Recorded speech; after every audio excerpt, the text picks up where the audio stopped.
Uh-oh. Is it streaming?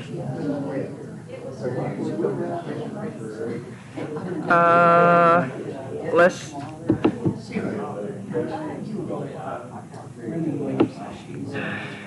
Let me go back and double check to make sure. Okay.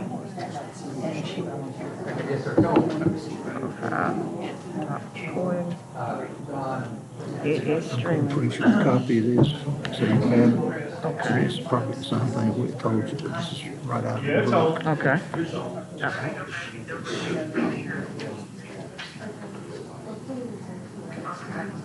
It's working. What you say?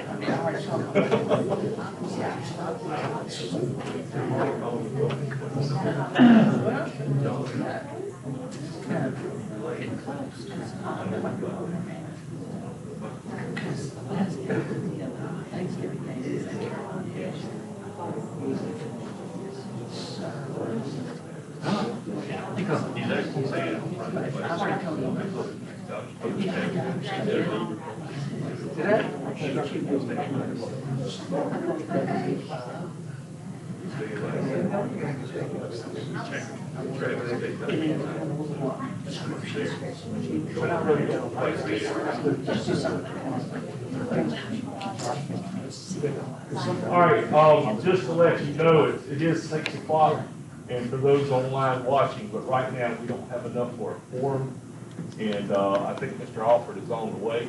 I'm not sure how long he'll be, but he's on his way. Okay, and so this, we'll give it just a couple of minutes, because we can't start this meeting until we have a quorum. So, just to let you know.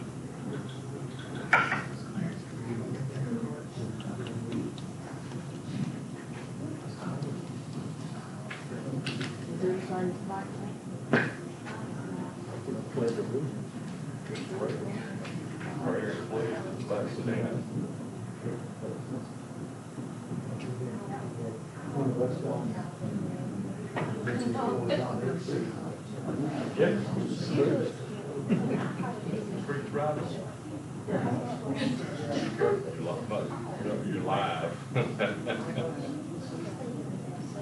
You want to say, check, I know. It's check, check, check. You can hear it on that. You need me to turn up the volume?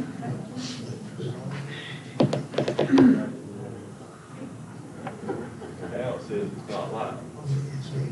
Have you gone live, though? I did, and then Miss Sneed. Is it on? It's just showing the seal. Oh, man. The camera.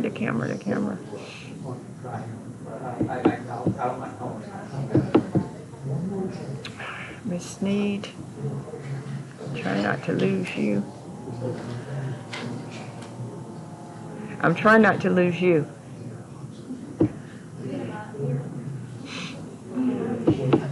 It's not even minimizing.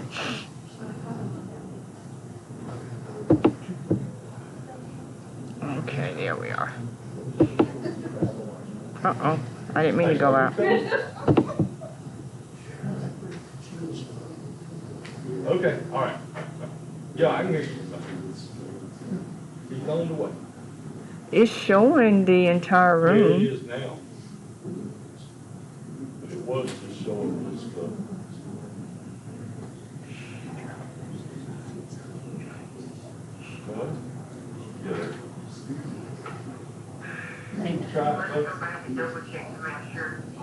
Check, check. Can you hear me right now? Can you hear me right now?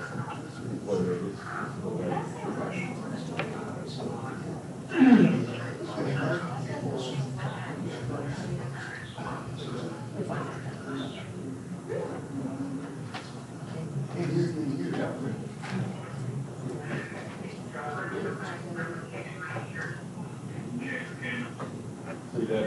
Yeah, I heard about that.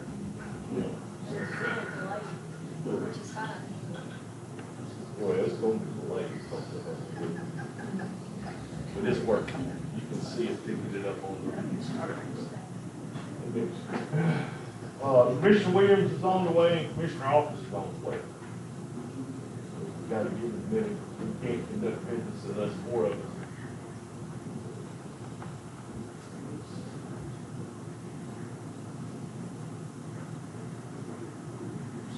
While we wait, Commissioner Brazil maybe will sing a song for us. Now you're here. What'd you say? He's been telling me how While we're waiting. I done sung it, y'all just wasn't listening. how he plays with the bluegrass band and everything. I know. He's your brother. Y'all might even throw money at me, or rocks.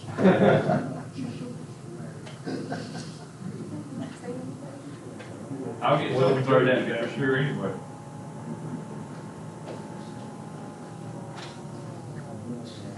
Is all this that? Yeah, but the last one was drawn. Wow.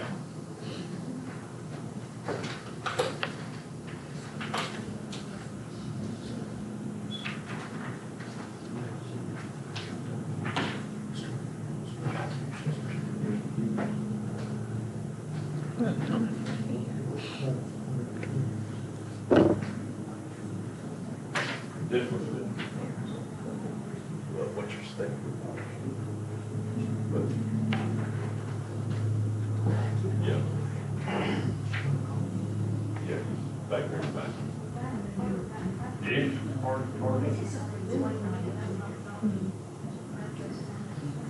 Remember that. Sir, Okay. No, just make sure you got the oath for that hearing. yes, sir. And I'm turning up all the volumes. Yeah, it's all right. Just like, It is.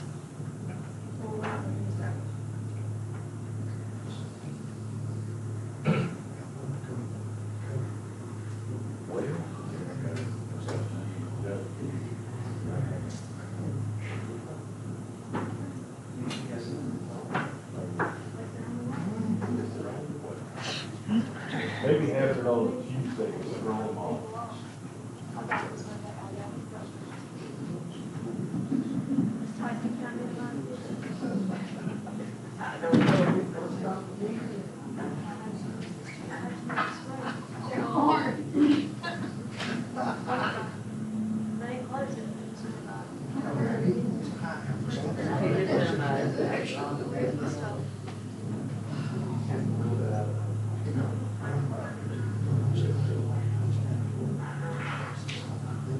It is still on.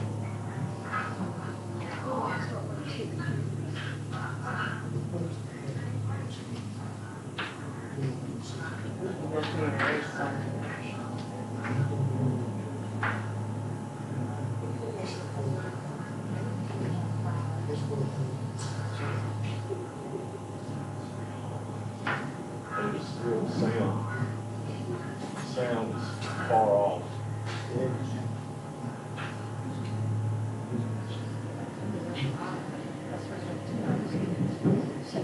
I'm talking about what going into that. Yeah.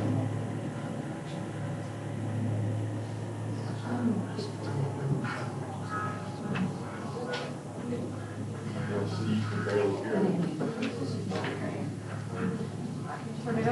Test 1, 2.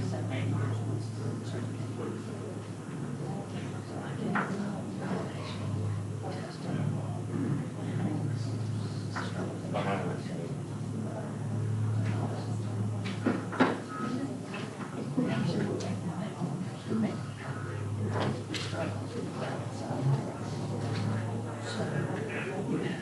Yeah, see, it's not, this isn't going into that. It's picking it up from the mic over there.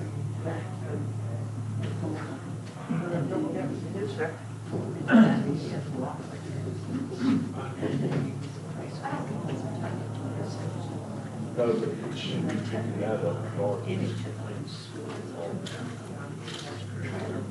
Not true.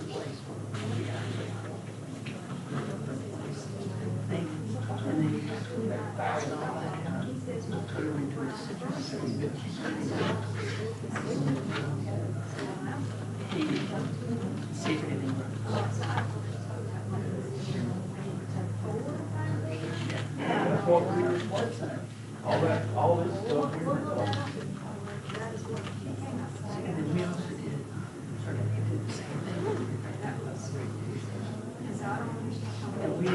Done that on purpose. All that back here.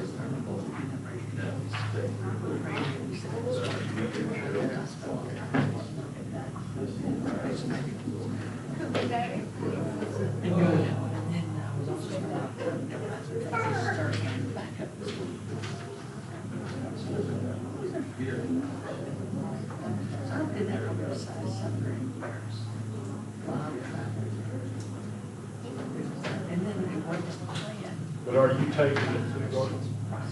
Yes, sir. It's recording. That's fine.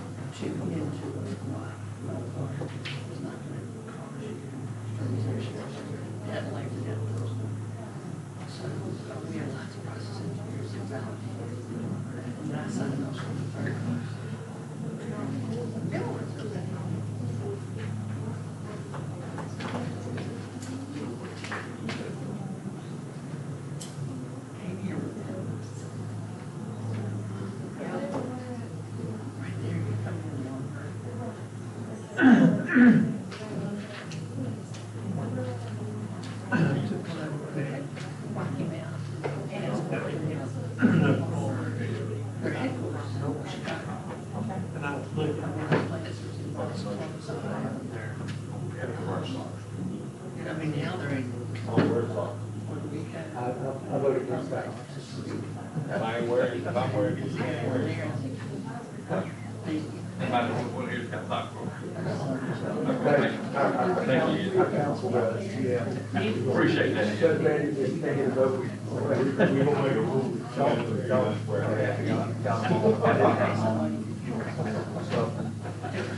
Ed, thank you for standing with me on that. Yeah. You got no hair, you have to wear it. Take care of it. I think he's throwing like the vote.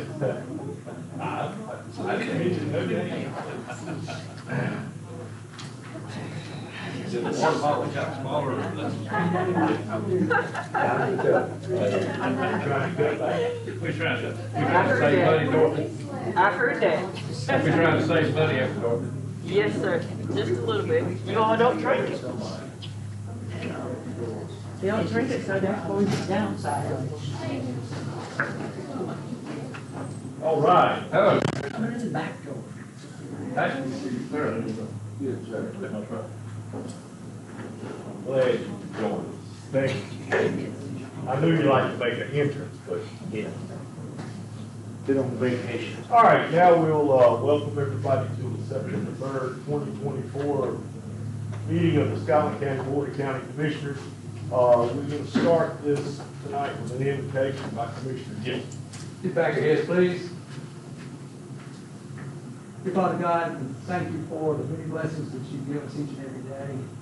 We thank you for the servant leaders of our communities, our churches, our civic groups, our appointed boards. Be with us as we conduct the business of the county. Help us to be compassionate, wise, prudent with the resources entrusted to us. And we thank you for the citizens that are present with us tonight, and let them know that we're better by their presence, and we're better with their input, and we're better with their support. Father God, we ask all these things in your name. Amen. All right, we'll stand for the pledge of allegiance. I pledge allegiance to the flag of the United States of America and to the republic for which it stands, one nation, under God, indivisible, with liberty and justice for all. All right, now we come to our time for a public forum, and we have Ms. Rhodes. Just your name, address, and there's the 3-minute time limit.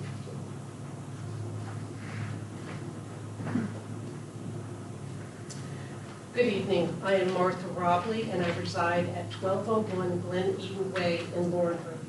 My comments this evening are going to focus on the proposed quarter-penny sales tax increase that will appear on the November ballot. The points I want to raise with the board tonight are from the perspective of a voter like myself and what is needed to make an informed and thoughtful decision on the information provided. Key points I would like the board members to consider as it crafts its plan to educate voters on the proposed increase include: one, the additional revenue generated. Voters need to know how much additional revenue will be generated by the quarter penny sales tax and when it is effective. Second, the use of the revenue. Voters need to know how the additional revenues will be used. I do understand that the ballot cannot stipulate what the revenues are being used for, but I do understand that the board can adopt a resolution that stipulates how the board plans to use the revenues. If the board does choose to adopt such a resolution, please consider using the additional revenue for essential public services like education, infrastructure, workforce training, and public safety, and also include an analysis of the economic impact of what those funds are being used for. Please ask yourselves as you deliberate, will these funds improve the types of public services that can attract business and tourists, thus boosting our local economy and thus hopefully having a multiplier effect from the use of the funds from the additional revenue. Thirdly, revenue from non-residents. A comment was made at the June 25th board meeting that a portion of the additional revenue will most likely come from non-residents who shop or dine in our county on their way to and from the beach. An estimate of the portion paid by non-residents needs to be made, as it will help reduce the tax burden on our local residents. Fourth, budgetary squeeze on rural counties. Rural North Carolina counties like ours are facing budgetary challenges due to state budget and tax policies. These challenges include underfunding of our public education system, statutory limitations on how counties can raise that revenue and how you can use that revenue. Highlighting these budgetary pressures with voters can explain why the county has a need for local revenue and why it chose to raise that revenue using the local option sales tax. Fifth, regressivity in consumer behavior. Board members should also take into consideration the potential change in consumer behavior due to an increase in the sales tax rate.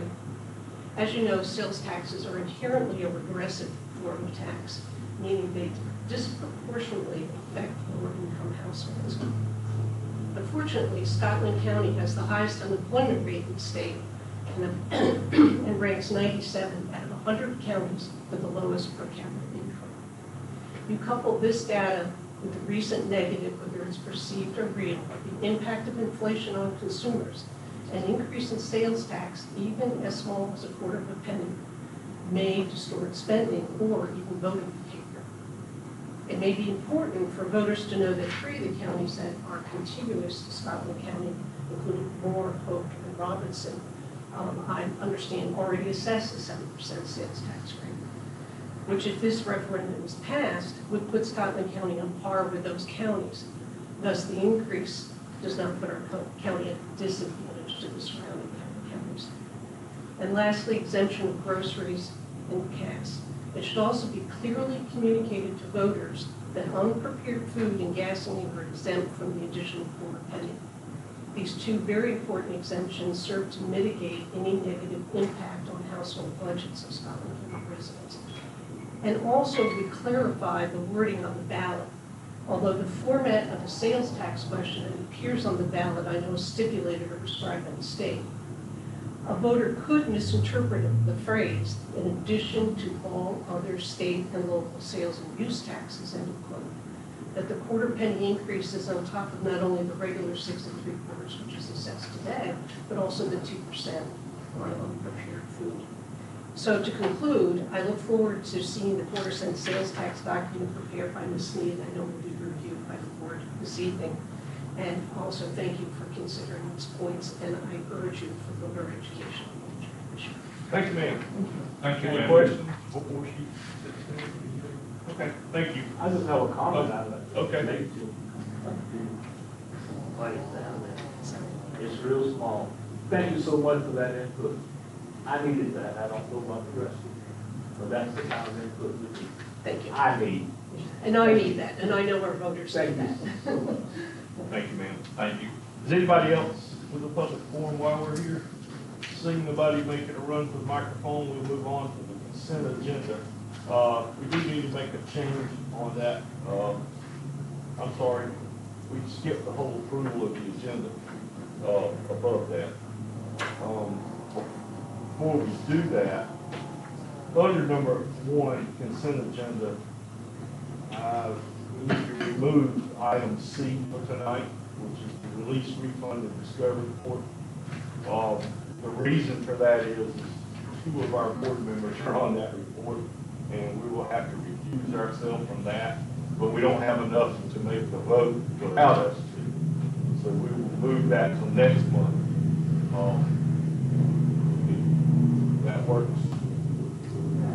Chairman, I will move the approval of the agenda and consent agenda with the exception of removing the item C under consent agenda number 1. Second. All right, all in favor? Aye. Any opposed? All right, so now we're on to the consent agenda without the item C. Do we have a motion for that? So moved. Second. Motion and second. Any other discussion? All in favor? Aye. Okay. Proclamation for Riverton Wellness Day. Rita Giddings. There you are. Come on up.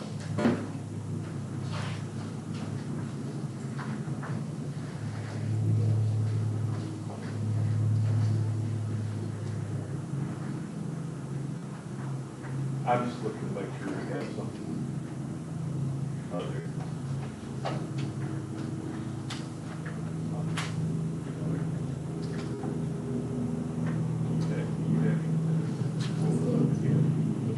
We don't have that. Okay, you didn't send us anything for, so. What would be the easiest way for me to get that? I do have it on my phone, I can provide it, or I can read it. Just let me know what works best. I didn't know that you all didn't have it prior to coming here. You have that extra copy? Yes, ma'am. We have the proclamation. She doesn't have Oh, she doesn't have it. Okay, I'm sorry. it. Is that micro? Well, it's on, but I don't know, we're not sure about. So we're taping this as well as broadcasting live on YouTube. We're not real sure it's not. One of them's picking it up. Hello? There you go. That works? Okay. Yeah. I'll just speak into it. Go right ahead. And so I'll read the proclamation? Okay. Whereas Rooted in Wellness Day is a day of collective action where communities come together across the state to offer local resources that support community well-being and agency, such as heart health screenings, mammograms, immunizations, and information about health insurance. And whereas Rooted in Wellness Day is a statewide event hosted simultaneously in multiple local communities across the state of North Carolina to advance health equity. And whereas Scotland Youth Development aims to establish a vibrant, welcoming, safe community that promotes positive youth development through life-enhancing programs and events, and will host Scotland County's Rooted in Wellness Day at the I. Ellis Johnson Community Center. And whereas the North Carolina Black Alliance believes every American should have access to health care at time of injury or illness.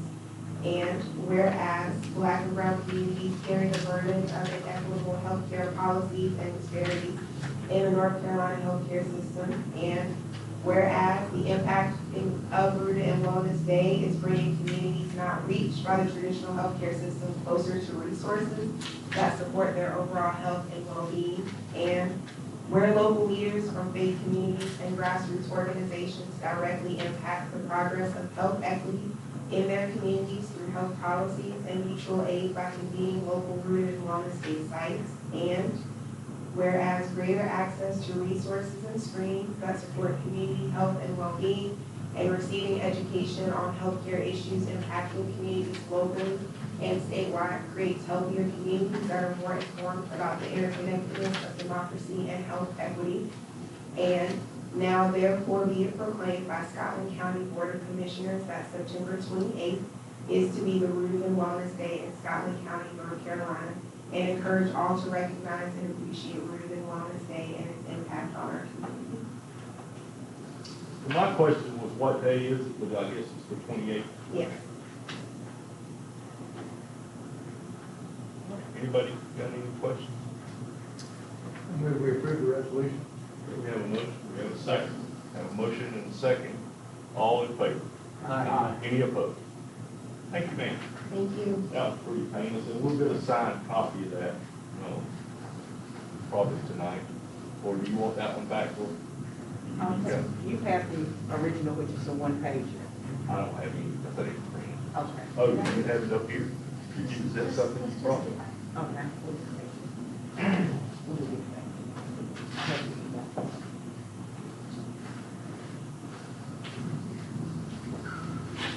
Okay, moving on, we have a next item, public hearing for rezoning application for JSAS Enterprise.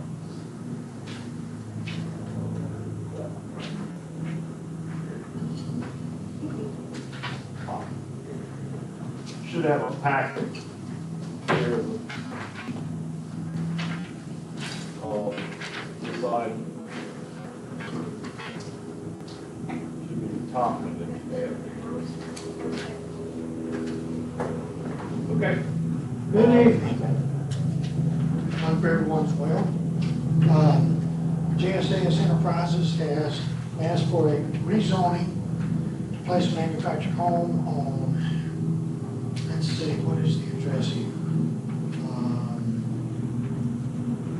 8th Street, 74. 8th Street, East Hartford. Yep, 8th Street, 74th, East Hartford. You should have a map there.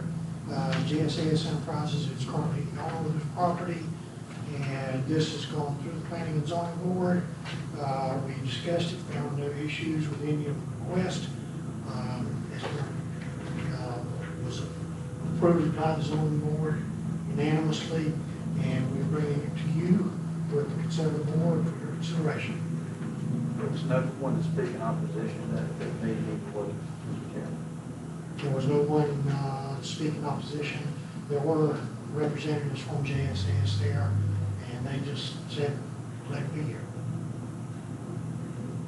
Okay. With that said, we will open the public hearing now in this matter. Does anyone want to speak for or against this zoning request?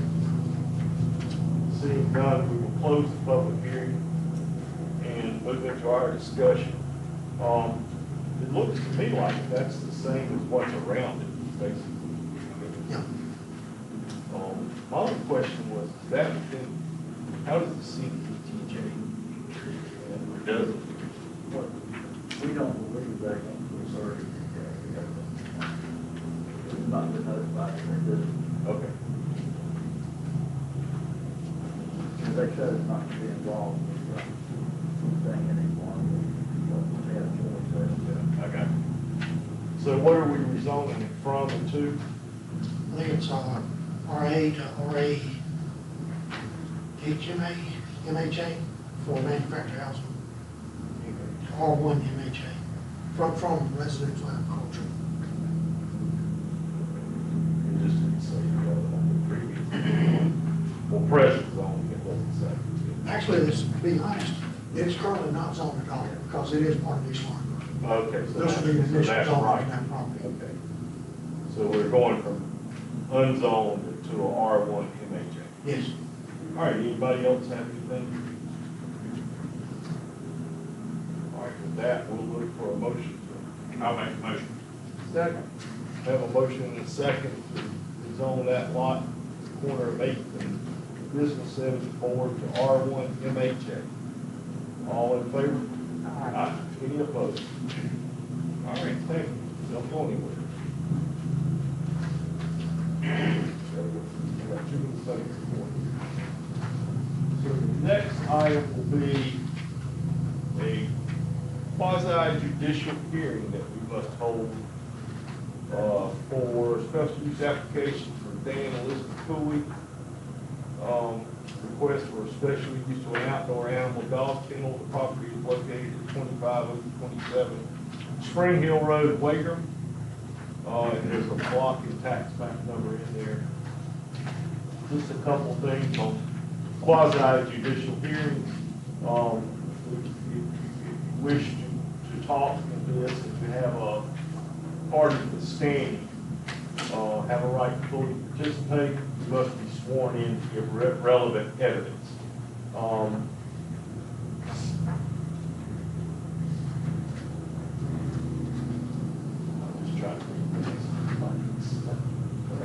Board's discretion is limited, competent, relevant, and substantial evidence in the record.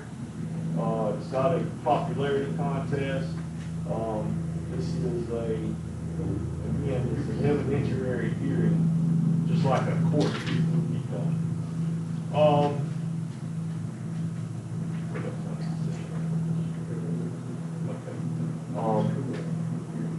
right, so we will need to swear you in.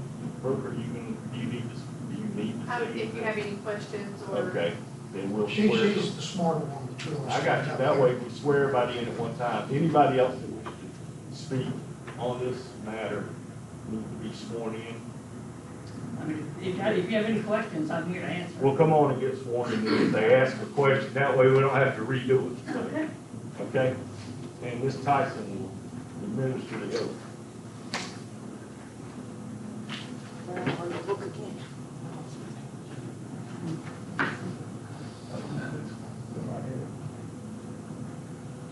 Just a question for clarification, on special use permits before, and quasi-judicial hearings like this, I've never been sworn in. Now, I've been sworn in as a member of the zoning board. We're going to swear at you tonight. Yeah, all right, go right ahead. It says in the book that you should. Yeah, I'm surprised you didn't swear me last time. You were sworn in, you just don't feel it. Okay.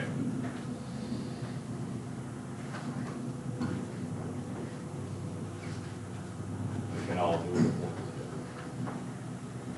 Do you solemnly swear or affirm that the evidence you shall give to the board in this action shall be the truth, the whole truth, and nothing but the truth, so help you God? I do. Your affirmation is true. Here. Thank you, ma'am. Okay, continue on. This is a private dog kennel, which for all intents and purposes is going to be a stray animal orphanage. There's no financial gain for doing this.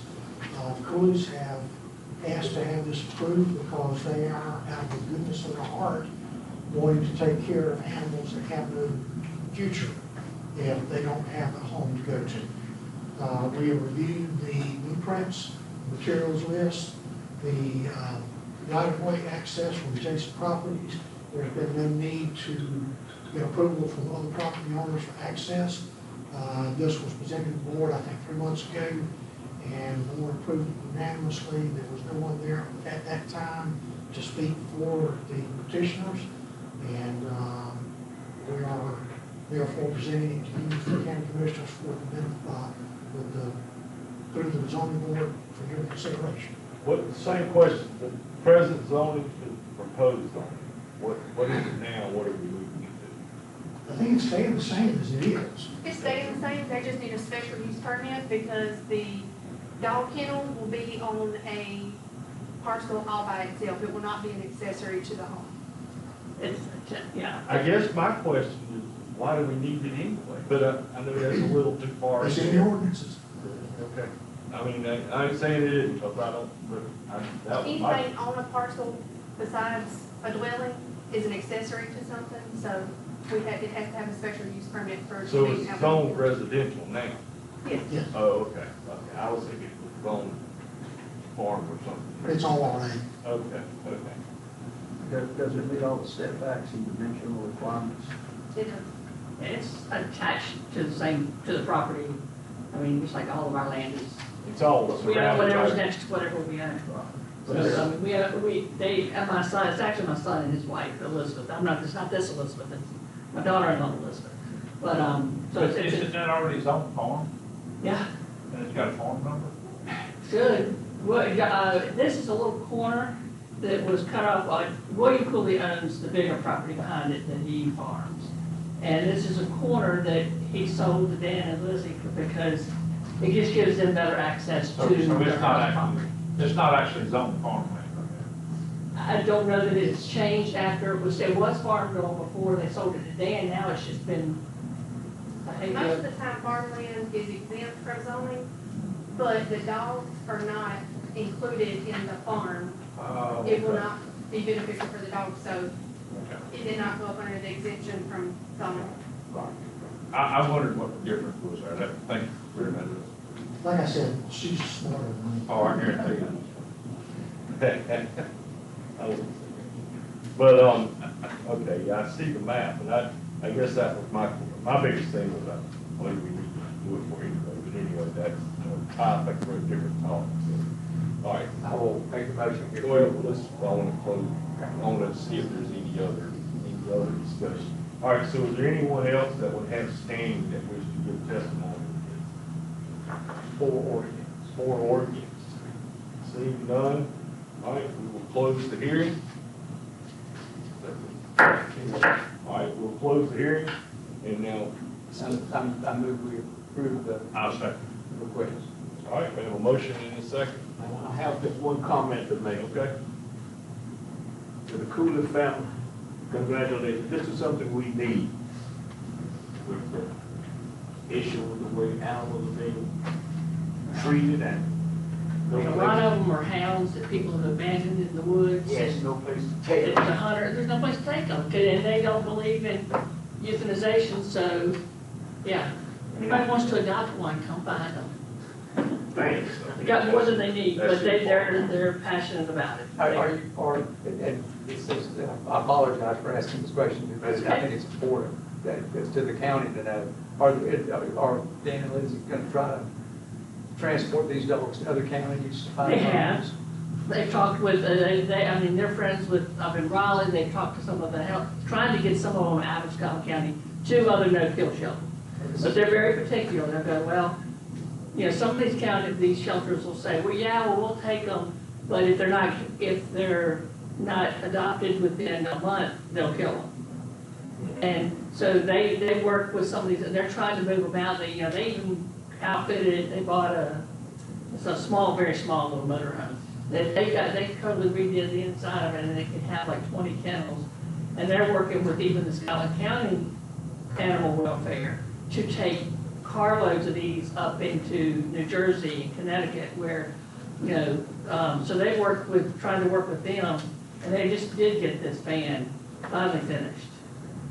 So they can transport a lot of them in these kennels to hopefully up north where they can move some of them. And they have some that are just not adoptable, and they have to stay in their own little kennels by themselves. And Dan's in there, they're all walked on leashes, so it's a full-time job for them. We applaud what I will tell Dan and Elizabeth. All right, with the motion and second, all in favor? Aye. Any opposed? Thank you all. Thank you, Mr. Wood. And I meant to mention on the agenda initially, item 5, grant specialty permit to be withdrawn, if I'm not mistaken. That is correct. So we will not. All right, thank you. Thank you.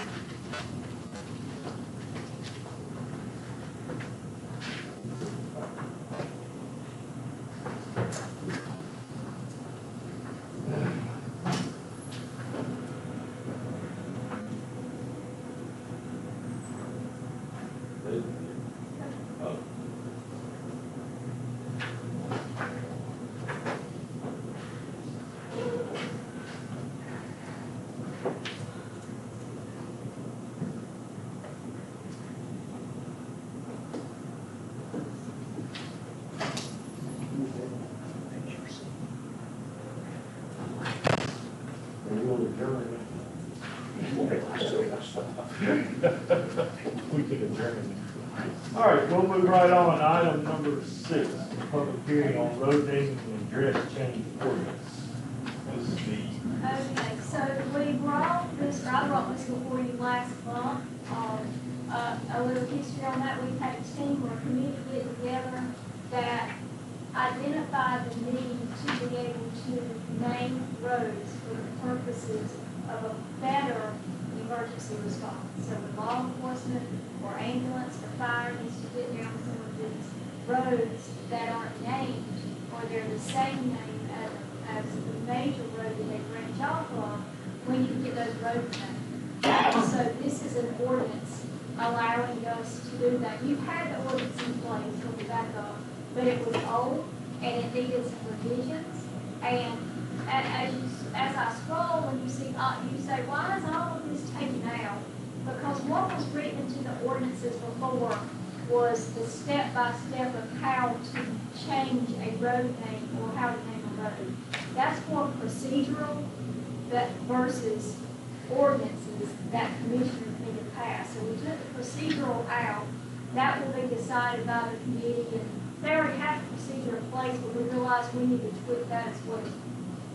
So like I said, there's no major changes to what is left in the ordinances, just a few revisions in wording. And that's what we're asking. We'd like to get these firmed up so they can continue on to the next year. All right, does anyone have any questions?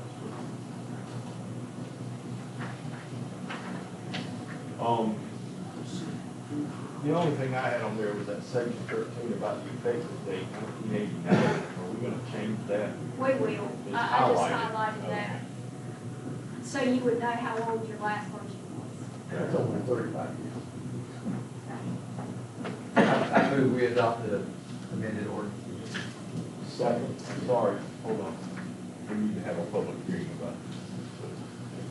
Change the ordinance. So at this time, we're looking at a public hearing about the ordinance, change, process, road name, and address change. Does anyone wish to speak for it or against it? No one making a dash. We will close the public hearing. Now take your motion. I move we approve the updated ordinances for naming roads and assigning street numbers in unincorporated areas. Mr. Alton, effective this meeting, I think it would be It will be tonight. effective tonight. Effective today. Okay? Any other questions? All in favor? Aye. Any opposed? Thank you, ma'am. All right, moving on to the fee schedule discussion, Scotland County Library and Parks and Rec. In your packet, you have the current fee schedule for the library, and then the revised fee schedule. I'm gonna pull up the revised, because there's not a lot of changes in this Jenna Bailey, of course, is here, your library record. I will let you, I'll let you talk about the. Yes, we have three. Thank you for having me tonight. I'm happy to be here because September is library card sign up. Hold on a second. Yes, sir. 24, 25, right? Yeah, I don't think we have the previous. That's free. 24, 25. Okay. I'm gonna pull up the revised because it, looks like the previous just with, Yeah, all we have free.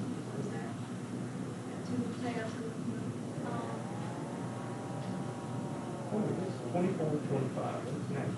Yeah, that's next. Okay, so this is, we don't have previous, we have what? Proposed.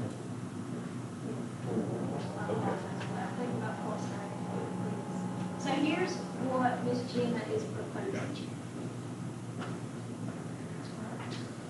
So yes, it is library card sign up month, and so we are proposing some changes for our fee schedule to reflect opportunities to meet our patrons where they are, surrounding counties, as well as the employees of Scotland County. So you'll notice what the highlighted portions are. We would be reducing the fee from $5 to $0 for surrounding counties. So those are bordering counties, including Marlboro and Dillon. Additionally, the library cards for our outer state, which is $25, would remain as such, except for Marlboro and Dillon counties, because they are surrounding counties. And then finally, we'd be proposing a reduction in fees for library cards for employees of Scotland County regardless of their residency. So that's really the only changes that you're making. Tonight, yes. That's the only revisions to the I thought you schedule. had your notary. Well, Well, it's not a change, you're correct, let's discuss that. yes. Okay. So, we had previously added notary services with the beginning of our fiscal year with the fee of $6 per document. And you'll notice there, it's not highlighted, due to the fact that it was approved, by the board in June. So, we do have a stipulation of 3 documents per appointment, and with appointments lasting 15 minutes. So we have that in place, and, it's currently functioning. Do you have to call to have an appointment, or is it taken? We would like a call if possible, but we do take walk-ins. So if I were coming in with 3 documents, the maximum, it would be $18 to do that, right? No, that's, So per $6 a appointment. document. Well, let's see, $6 per document with 3 documents, yes. Yeah, That's so correct, it's per $18. appointment. Yes. My only issue when I read this originally was, we want to charge you for that. Well, if you go anywhere else, you're gonna pay that number. Well, you pay more than that anywhere else now, it's because I think the state moved $10. That is correct. Does that mean that everybody would come to the library to get their documents? I know, but I mean, Yeah, I think most people will go to the bank or go someplace else, in the attorney's office, but if you make this free, that's what you're going to go. That's Well, probably you not don't what blame you them. want to do. It's free. no, I get it, I just wanted to bring it up, so make sure we all agree. Either be that price or more or less or whatever. So in addition to your discussion, I did some homework on my own, and just to give you a comparison to the notary fees in the area, the UPS store, which is known primarily for doing notary, they charge the maximum, which is $10 per signature. And of course, an example of that would be if you have a document that requires 3 signatures, then you charge $30. There's no maximum to that. First Bank does not offer notary services. Truist does, but you do have to have an account. And a state employees credit union requires an account, but there is no cost. So those are the alternatives for notary services, with the exception of private individuals who do that, as you know, you come across them. But it's still regulated by the state or a private entity. That's correct. I have no idea what it is down there. I don't ever charge. We don't do 2 a year, so. Okay. I just wanted to discuss that. All right, so you need a motion for this, for the library changes. We have a motion, Commissioner Officer, Commissioner Williams, second. Any other discussion? All in favor? Aye. Any opposed?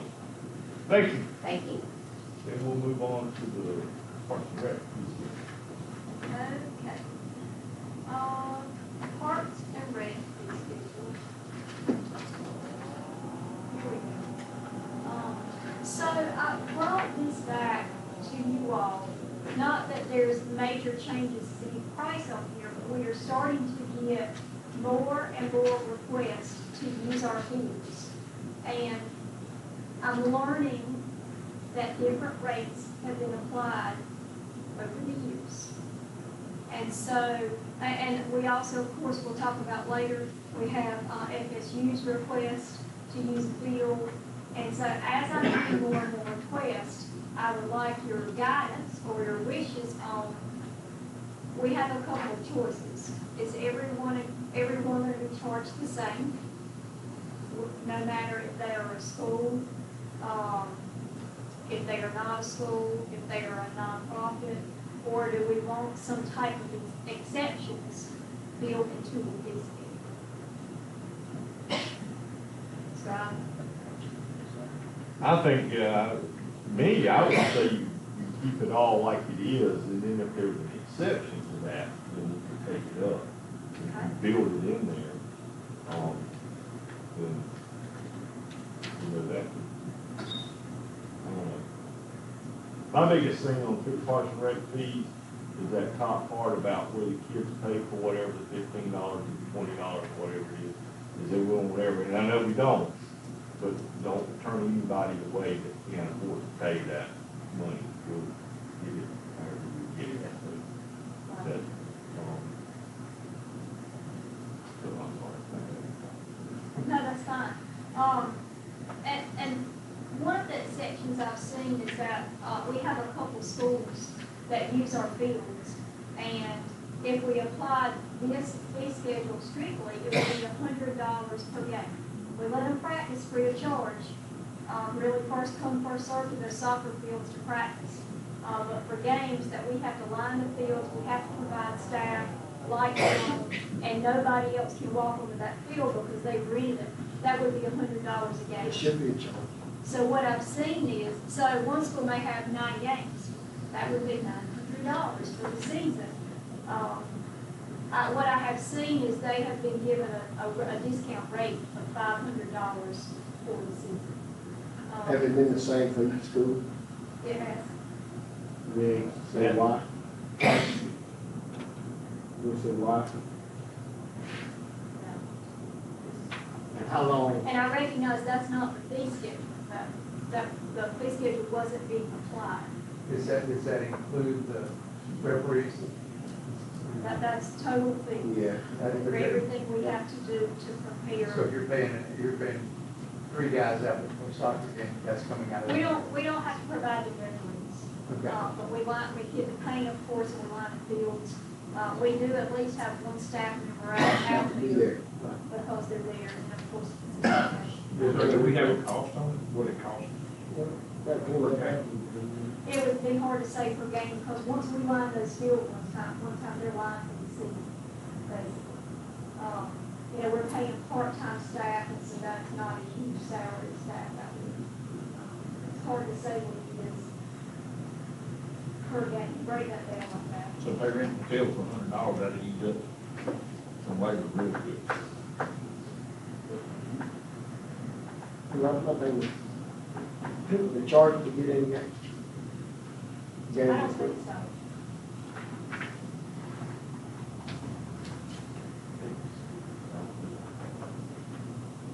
No, I've never heard of them charging to get in the game, people just walk around and sit and do that. I would like to know what it costs for a game, with staff and everything. I think other than paying lining at one time, other than paying that part-time staff, then that's your cost right there. And the rest, the school probably paid in. Right. They provide that. Are any of these games played at night? Do they have to put up lights? I'm trying to think. See a no, I think. Yeah, I think this time of year it's still light outside. Well, you got. And their season doesn't last very long. I see the games during the day, One season lasts longer than another season. And then we even got into, one school is being allowed to play 3 seasons worth of sports for the same price. And another school is paying 1 season worth of sports. So I just got to bring some consistency in this. I'm comfortable with it on the block. Yeah, but she said they won't pay, she'll pay $500. Everybody just needs to be on the same page. Yeah, I think if you're giving them a discount because they're playing multiple games, I don't have a problem with that, but it ought to be the same discount for each school night.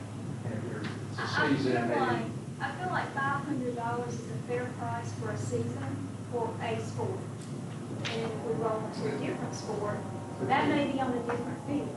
That may involve lighting more fields at that point, or having different or more staff available. So I think that's a fair price, but I don't think we should pull everything one school does and call it one price.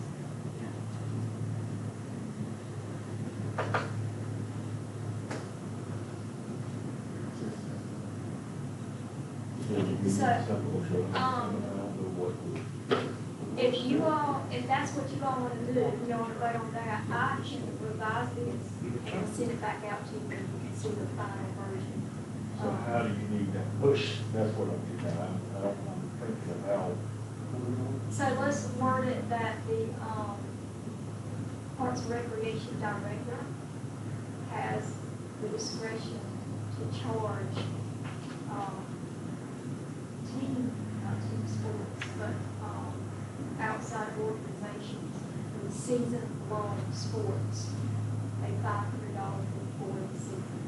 And As long as that's it- per sport, per season. As long as they don't require us to be responsible for anything other than the season. Right, and that's in their agreement. They have to provide us their insurance information, those things like that. They have to be insured up to a certain amount and provide that for whatever it's for. Is there any security in there? They don't. Other than our staff out there, and they're not like law enforcement. Why are we using the word discretion? Is that not going to be a standard application? I defer to you. To Well, take that word out I'm is fine. concerned- You're right, discretion leaves them the ability to choose or not. Right, and I think it needs to be consistent across the board from a legal standpoint without discretion. So if they don't have a choice to treat, they would differently than they will school. That's similar situation. What I also see is you may have one school playing 6 games out there, one school playing 9 games out there. You're gonna charge them both $500. If you let the director use a little bit of discretion, make that adjustment. Or maybe the discount should be, you want to pay for a season, you pay 70% of what the total would be charged. What's the average of games? Now I'm trying to figure out how to word that. We can word it, I don't know if that's right, oh, that's a good idea or not. But then we get into multiple sports. So then there's more.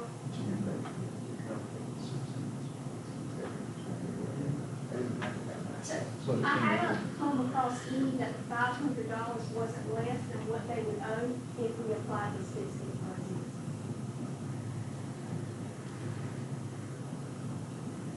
When it comes to this discretion, you get a full season to be on paper, 9 games, cancel game, rain out game.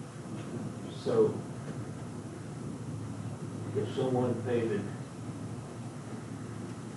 for $900 for 9 games, if they don't play for 7, would we give them a refund? Do they pay as they go? They pay up front? They do pay upfront, so They we pay have up to front. reserve the field. So then, we need to put a clause in there, in my opinion. If they play less games than that, it could be a refund or something like I think maybe April said this a minute ago, that if what the number of games they end up playing would have been cheaper if they had paid $100 a game, you refund that. it There back would to be that. some, okay. That's, True, if they're gonna have a 3-game season, we don't give them a $500 deal. That's not a deal. Well, They could pay, if they have a 7-game, It's $300. if they got a 7-game season, and you charge them $500 and they only get to play 3 games, are you gonna give them? I would suggest you give them back $200 because the most they would have had if they had done that way with $100 games. Sometimes people, we overthink this stuff.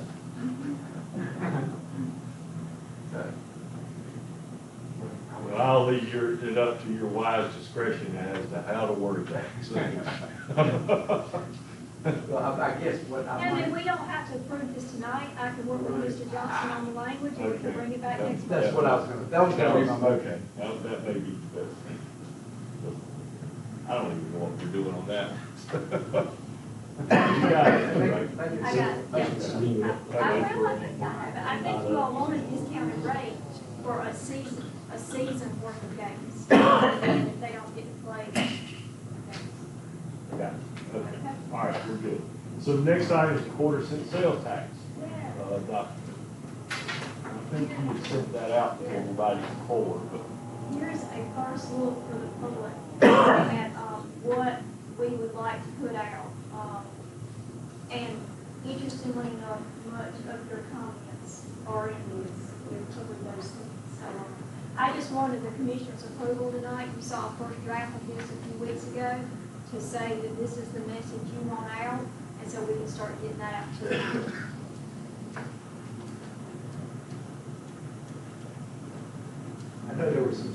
suggestions made to you, and it seems like most of them have been.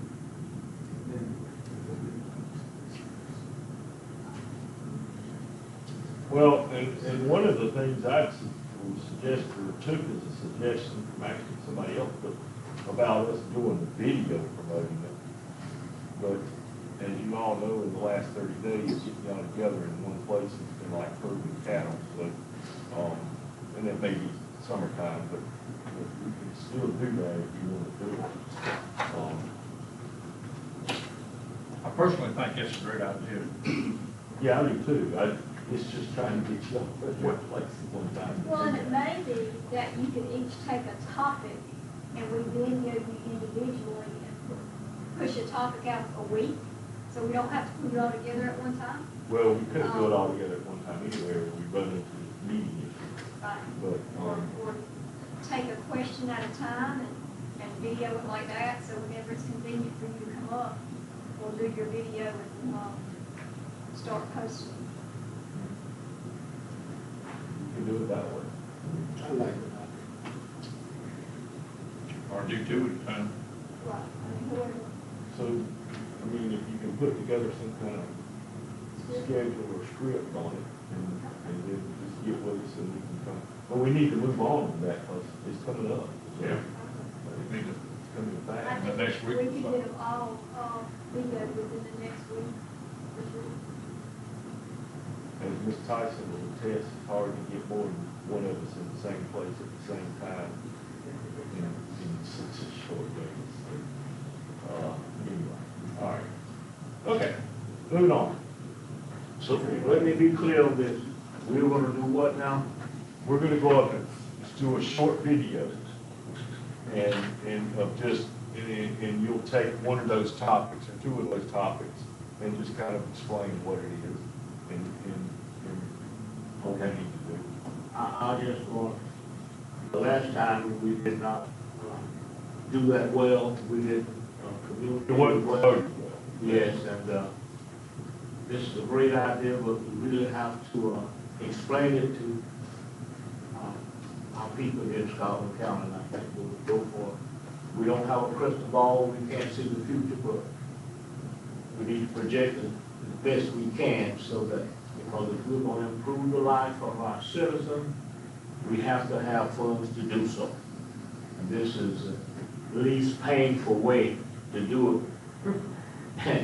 Anytime you're taxing, it's not good, it's not comfortable, but it's the only way we can maintain and improve the life of our people, by having some funds to do so. So we need to do this. Okay. And you'll get out with this on whatever you'd like to tell us about. All right, moving on to the next item, clerk to the board of the county commissioner appointment. As you know, we have hired Ms. Tyson full-time as our clerk to the board of county commissioners, but we have to take an important step of giving her the oath of office tonight. Get her to come up here and do this.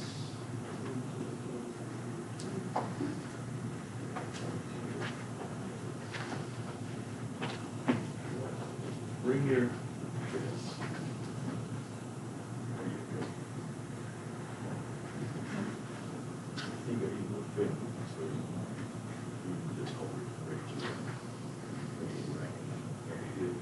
All right, I, Dorothy Tyson, I, Dorothy Tyson, do solemnly and sincerely affirm that I will support solemnly and sincerely affirm that I will support and maintain the Constitution and laws of the United States, and maintain the Constitution and laws of the United States, that I will be faithful and bear true allegiance to the state of North Carolina that I will be faithful and bear true allegiance to the state of North Carolina, and to the constitutional powers and authorities which are or may be established for the government thereof, and to the constitutional powers and authorities which are or may be established for the government thereof, that I will endeavor to support, that I will endeavor to support, maintain, and defend the Constitution maintain, and defend the Constitution and laws of said state, and laws of said state, not inconsistent with the Constitution not inconsistent with the Constitution of the United States of the United States, to the best of my knowledge and ability. to the best of my knowledge and ability. This is my solemn affirmation. This is my solemn affirmation. Congratulations. Thank you, sir. Thank you.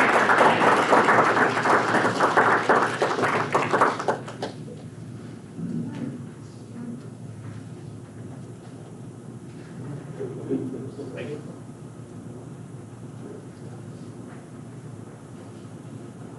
All right, what's our next? Boards and appointments. We have one appointment, Commissioner Gibson was not able to make it tonight. We had one appointment to the Scotland Memorial Library Board. Mr. Chairman, Yes, I hate to be so rude, but it's suggested that we might want to take a picture, so you can put this in the paper. okay, that's fine. Yep, yep.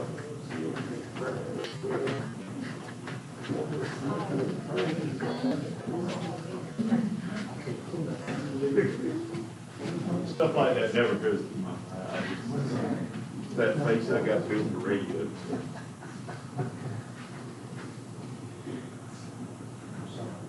Everybody ready? Ready? 1, 2,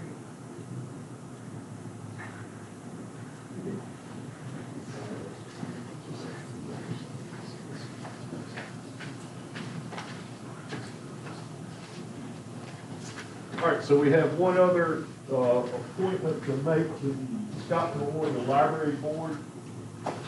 Stanton McCollum has been Commissioner Gibson's suggestion or recommendation. I didn't know this was coming until he called a while ago and said that he wasn't coming, so I don't know if this is a replacement. Jenna may know. Is this a replacement or a reappointment? Replacement. Okay. Who are we replacing? We had 2 vacancies, and so it was, Carol Gaskell or Felicity, Edwards. So does that mean you still have a vacancy? This is complete our board. Apparently this person has never been on a board or commission. Lives in Leuenberg, and that's all I know. So it came with his recommendation.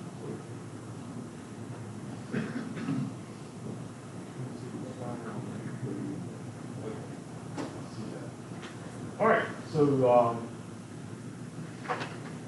I would say that you would make the motion normally, but I'll make the motion to appoint Stanton McCollum to the library board. So we have a motion and a second. Any other discussion? All in favor? Aye. Any opposed? Okay.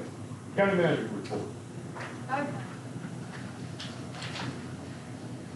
Norberg, Maxfield swap, confirmation, the land swap, I'm sorry, confirmation has been received that the federal register notice process has expired. It expired on August 26th. And so all we are waiting is the letter of approval that comes in the mail, and that should complete our land swap visits, or at least give us the approval to do it, much over a year later. North Turnpike water line, I'm glad to say there's been a little bit of an increase in people who have paid that are interested in that. We have 36 people who have paid that are within the scope of work for that project. I remind you, we put a deadline for payments on October 31st, so we're trying to get the word out to that community. I also need to pay close attention that ARPA funds require a final designation in December. So before December, if we are going to move any of our ARPA funds from this water project into anywhere else, we have to make that decision. Otherwise, they are encumbered to that project and cannot be moved. So I'll remind you of that again next month. And next month, our deadline will not have come October 31st, but I'll just keep that factor up. At the last meeting, we talked about the 3 East Longborough properties we have, one being the community center and the other 2 being the land that adjoins the community center. And so our discussion was about auctioning those properties versus continuing to have it for a regular listing for a real estate agent. So I was tasked with getting the answer to, if we put the properties up for auction and they don't sell, what is that gonna cost us? And that will cost us the advertising fee, which is about $2,500. So if we're talking in terms of lost funds to try to auction the properties off, the most you would lose is $2,500. If you did sell at auction, you would pay the advertising fee and 5%. So I will look to you decide if you want to get it listed here through a realtor as just a regular listing, or if you want to go the auction route. Somebody go tell them, wait till tomorrow.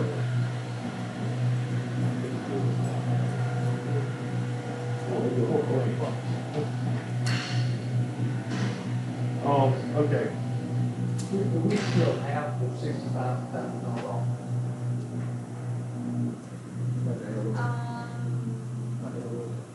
We can get in touch with that person if the realtor would still know that person. What our realtor be on Don't remember, of course, a commission typically. Yeah. $3,000. And they want us, the offer was $65,000 for all three properties. My concern is we go to auction and we put a minimum on 70. And if we sell it, end up selling it for 70. We end up at 65, well, we're gonna do it anyway, but I mean, it's up to y'all. Well, my figure is, at an auction, highest bid is 40, we don't take it. That's when, that's We're out. $65,000 gonna go, that's $65,000 gonna go away. Yeah, and then we got $2,500 to spend. There's nobody else up lining up to buy it. There's not. I'll say see if that 65 offer is still good. I take it, let's get on with it. Yeah. Get the price. I will reach out to the realtor, reach out to that home. I've been giving you a report on the IT services and rebuilding our network, of course, every month. And every month I say we're closer and closer because we are. I feel like we are in what I call the final stretch of rebuilding this network, in that we have a finalized list of which departments are 100% finished and need nothing else, and which departments have a task here and there that still have to be completed. And so our IP address, that was a major task, has been completed, and the 3 departments that have to be whitelisted for that state IP. Our IP address whitelisted in order to get in are in and working for about 2 weeks now. Health Department and DSS were 2 very large departments that because they weren't getting new equipment and they had equipment to work on, temporary equipment, they were towards the end of this process. And so a major push has been done for both of those departments to get their own computers back online and running. And so we are very close to being able to call this network rebuild project closed. Now, of course, that won't mean we still have IT tasks. We'll always have IT tasks to do. But we have, at some point, you have to close the network rebuild for insurance purposes and for just project purposes and go into the normal day-to-day of IT operations. That's where we are. East Largo Recycling Center, that's still. Make mention about that letter that went out. I will. Lots of citizens in our county may have received a letter from a place called IDX, and it says Southland County, but it was delivered from California. And so we've gotten a lot of calls that said, is this legitimate? And it is legitimate. And that letter explains about the network breach in Stockton County and how people can get free credit services for 1 year. However, they have to call or go to the website and sign up for the services and to get them. And there's a deadline to be able to do that. So I would encourage anybody that got a letter to do that. It is free and it is something that is being offered. And if there's other questions about the whole incident, there is a number on the letter that allows people to ask whatever questions they would like about the incident. Our recycling center still, that's such a slow progress, as far as getting the land surveyed. Our landfill right now is also in the midst of rebuilding our staff out there. And so we'll keep this, we're waiting on the survey is one thing for the recycling center. In order to be able to produce the property, it has to be surveyed out in the parcels. So we're really on hold until that can be done. Future Scots United, if you recall, FSU came, Representative came of that organization last month, I believe, requesting to use Presbyterian Park as their home field for their football program. I don't know that Presbyterian Park is an option to use, but I feel like as a county and as Parks and Rec, we certainly want to support any youth that wants to play an extracurricular activity in this county. And if that means partnering up with a government organization that's doing it well, that's what we should do. And so I have already worked with Legion, Post 50 Legion, because Scotland County leases Legion Field from Post 50.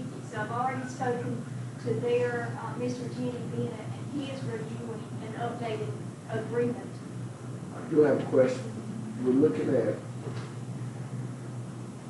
revamping our Parks and Rec football. That takes place normally Monday through Thursday. That's correct. One obstacle we're going to run into with Legion is we have our own football program that practice and has games at the same time they would be doing that. And so like I said, we haven't signed an agreement with FSU yet because I've got to get the agreement with Legion revised first to even allow us to sublet per se. And so that should be in place this week, and then we'll have to figure out if this works, how is that scheduling going to work? Because we can't put them in front of our own teams and our own practices and games, but we certainly want to help out with them. New business. So you all know that we had a salary study years ago, and so our personnel, our new department head of personnel has been reviewing that and has found lots of recommendations in that we did not implement. And so we are going to, and I don't mean in more salaries.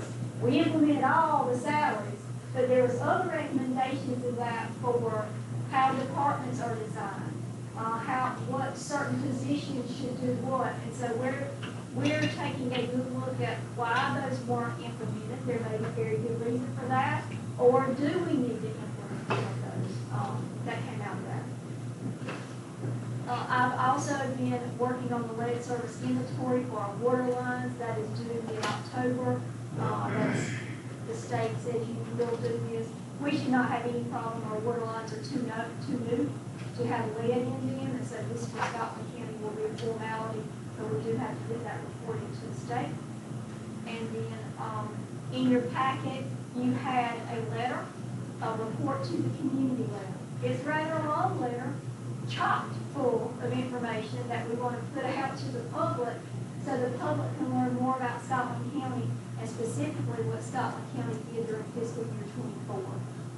I'm also thinking about taking that letter and condensing that down into something maybe like a pamphlet with some bullet points. So everybody likes their information in different ways. We can't get that letter on Facebook because it's just too long. But maybe we can start putting some snapshots out there on Facebook for people that don't want to sit and read a two-page book. But I think it's important they know what's going on in Scotland County and how many services were delivered in fiscal year 24. Is this going to have anybody yet? Now, I showed it to Leadership Scotland last week, the first week. So it hasn't gone out yet. Great. And then the last thing I have tonight is we have the free opportunity to redesign our Scotland County webpage. So we will have a committee of staff to begin looking at the design of the webpage, and of course your input as well. Ms. Tyson will be leading that committee, And so any input you have about the website, and honestly, public input for the website is welcome, because it needs to be as user-friendly as we can get. When people are looking for something on our website, we hope they can find it pretty easily. Unless there are any questions. Okay. Anybody have any other questions? We'll go into our next item, which is county commission news, and we'll start with Commissioner Williams. Thank you, Mr. Alford. Nothing here. The only thing I will say, and because I don't know if it's sent, we sent it out to everybody. The Lumber River Council of Government annual meeting is October 17th. And I think they have to have an answer on that if you're going.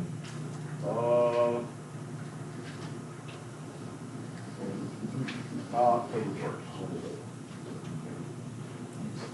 Where it's always at over in the agriculture center.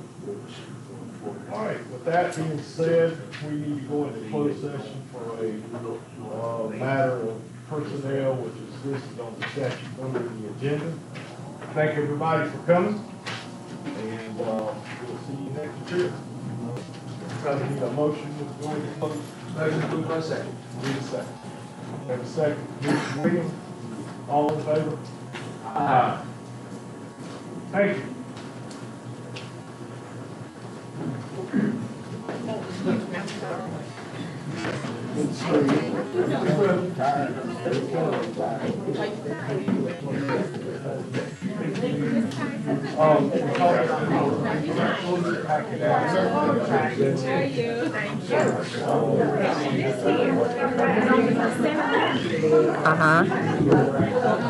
It's drug and alcohol policy. Wait a minute, wait.